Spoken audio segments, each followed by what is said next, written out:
జనగామ జిల్లా కొడకండ్ల మండల కేంద్రంలో ఓ బాధితురాలి ఇంట్లో గుప్త నిధులున్నాయంటూ ఆ బాధితురాలి దగ్గర నుంచి వేమురువాడకు చెందిన కడమంచి రజనీకాంత్ గుప్త నిధులున్నాయంటూ నమ్మబలికి 9,20,000 తీసుకుని మరోసారి పూజ చేయాలంటూ 7 లక్షలు కట్టాలని అనడంతో బాధితురాలు పోలీసులను ఆశ్రయించగా కొడకండ్ల ఎస్ఐ శ్రావణ్ కుమార్ వారి సిబ్బందితో కలిసి నిందితులు నరసింహ సురేష్లను పట్టుకుని డబ్బులను రికవరీ చేసి డీసీపీ ఆధ్వర్యంలో మీడియా ముందు ప్రవేశపెట్టి రిమాండ్కు తరలించారు. ఈ సందర్భంగా జనగామ డీసీపీ రాజమహేంద్ర నాయక్ మాట్లాడుతూ గుప్త నిధులున్నాయంటూ గ్రామాల్లో ముఠాలు సంచరిస్తున్నాయని వారి మాటలు నమ్మొద్దని, ఇలాంటి వారు ఎవరైనా తారసపడితే పోలీసులకు సమాచారం ఇవ్వాలని ఈ సందర్భంగా వారు తెలిపారు.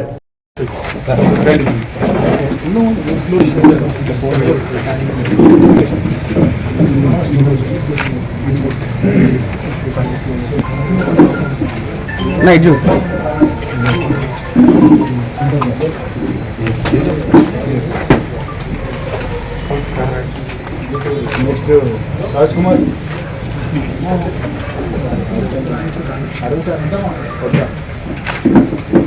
శ్రావణ్ కుమార్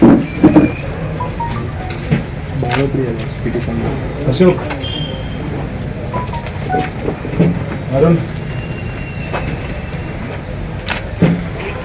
సంపత్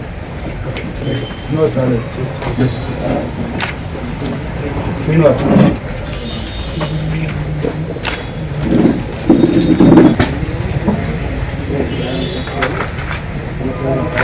తీస్తే కానీ మీ ఇంట్లో శాంతి రాదు, లేకుంటే మాత్రం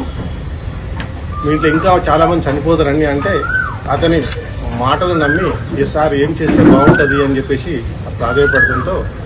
1,75,000 చెల్లిస్తే యాదగిరిగుట్టలో ఒక షాప్లో ఒక పౌడర్ దొరుకుతుంది. ఆ పౌడర్ తీసుకొచ్చి మనం అంజనం వేద్దాం, అంజనం వేస్తే ఏ ప్లేస్లో గుప్తదులు ఉన్నాయో మనకు తెలుస్తుందని చెప్తే ఈమె వెళ్ళి యాదగిరిగుట్ట వెళ్ళి ఒక షాప్లో 1,70,000 చెల్లించి ఒక పౌడర్ తీసుకొస్తుంది.